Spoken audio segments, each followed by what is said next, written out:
என் பேர் விக்னேஷ். அப்பா பேர் நல்ல தம்பி, அம்மா பேர் சத்யா. என்னோட தம்பி பேர் வந்து ஹரிபிரகாஷ். நான் ஆணையம்ன்ற கிராமத்துல இருந்து வரேன்.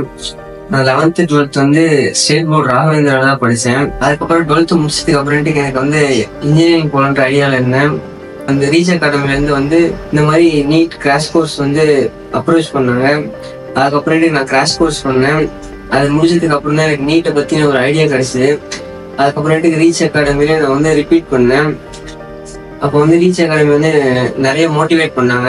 ரீச் அகாடமியில் வந்து ஃபேக்கல்ட்டிஸ் வந்து டீச் பண்ணதா இருந்தாலும் சரி, டவுட் கிளியர் பண்ணதா இருந்தாலும் சரி, அவங்க நிறையவே ஹெல்ப் பண்ணிருக்காங்க, நிறைய மோட்டிவேட் பண்ணிருக்காங்க. சிவா சார் வந்து எங்களுக்கு நிறைய ஹெல்ப் பண்ணுவார், மோட்டிவேட் செய்வார். ராஜா சார் வந்து எங்களுக்கு நிறைய மோட்டிவேஷன் கொடுத்துருக்காரு, அவர் ரொம்பவே சப்போர்ட் பண்ணியிருக்காரு. ரீச் அகாடமி சைடில் வந்து எங்களுக்கு நிறைய டெஸ்ட் கனெக்ட் பண்ணுவாங்க, டெய்லி டெஸ்ட் கனெக்ட் பண்ணுவாங்க. அதுவும் இல்லாமல் நமக்கு ஒர்க் ஷீட் வந்து எங்களுக்கு நிறைய கொடுத்து எங்களை வந்து நீட் எக்ஸாமுக்காக ஃபர்ஸ்ட்லேருந்தே தயார் பண்ணியிருக்காங்க. அதனால தான் நான் வந்து இப்போ இவ்வளோ மார்க் எடுத்திருக்கேன்.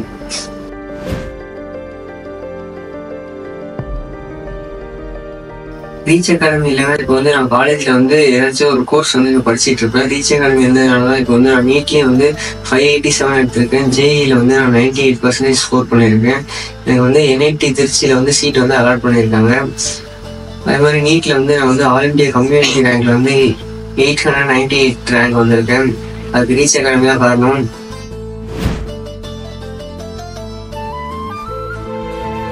ரீச் அகாடமி ஃபேக்கல்ட்டி எல்லாமே ரொம்ப ஃப்ரெண்ட்லியாக பழகுவாங்க. நீங்கள் எந்த டவுட்டு எப்போ எந்த டைமில் கேட்டாலுமே உங்களுக்கு வந்து உங்களுக்கு டவுட்டை கிளியர் பண்ணுவாங்க. மேனேஜ்மெண்ட்லேருந்து நீங்கள் எந்த ஹெல்ப் கேட்டாலுமே வந்து அவங்க உடனே செஞ்சு தருவாங்க. சிவா சார் வந்து எங்களுக்கு வந்து கிளாஸ் எடுக்கிறத விட மோட்டிவேட் பண்ணுறது அதிகமாக பண்ணுவார். அதுவும் வந்து நான் மார்க் எடுக்கிறதுக்கு ஒரு காரணமாக இருக்குது. சுரேஷ் சார் வந்து நிறைய கொஷின் கொடுத்து சால்வ் பண்ண சொல்லுவார். அவர் ராஜா சார் வந்து எங்களுக்கு நிறைய ஹெல்ப் பண்ணுவார். ஸ்டடீஸ் சம்மந்தமாக எந்த ஹெல்ப் கேட்டாலும் வந்து ராஜா சார் பண்ணி கொடுப்பாரு. நான் வந்து ரீச் அகாடமிக்கு வந்து நீட் எக்ஸாமுக்கு ப்ரிப்பேர் பண்ணுறதுக்காக தான் வந்தேன். ஆனால் வந்து அவங்க வந்து என்னால் ஜேஇ எக்ஸாம் கிளியர் பண்ண முடியும் அப்படின்னு மோட்டிவேட் பண்ணி ஜேஇ எக்ஸாம் ட்ரை பண்ண சொன்னாங்க. இப்போ அதனால தான் வந்து எனக்கு வந்து NITயில் வந்து சீட் வந்து அலாட் ஆகிருக்கு. அதனால் நான் வந்து ரீச் அகாடமிக்கு வந்து தேங்க்ஸ் சொல்லிக்கிறேன்.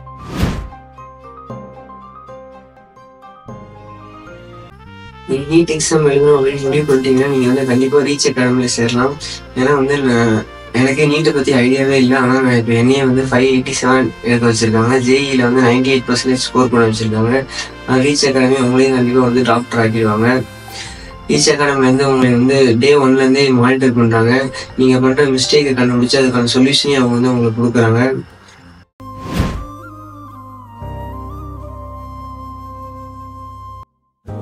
நெக்ஸ்ட் வந்து ஃபைனலாக வந்து என்னோட மாமாவுக்கு வந்து தேங்க்ஸ் சொல்லிக்கிறேன். ஏன்னா நான் இன்ஜினியரிங் படிக்கிறேன் அப்படின்னு சொன்னேன். என்னை வந்து நீட் எக்ஸாம் எழுத சொன்னது வந்து அவர் தான் ஃபர்ஸ்ட் சொன்னார். அதனால் அவருக்கு நான் தேங்க்ஸ் சொல்லிக்கிறேன். என்னோட அப்பா அம்மாவுக்கும் நான் வந்து தேங்க்ஸ் சொல்லிக்கிறேன். ரீச் அகாடமியை நம்பி எங்கள் பையனை சேர்த்து விட்டோம்.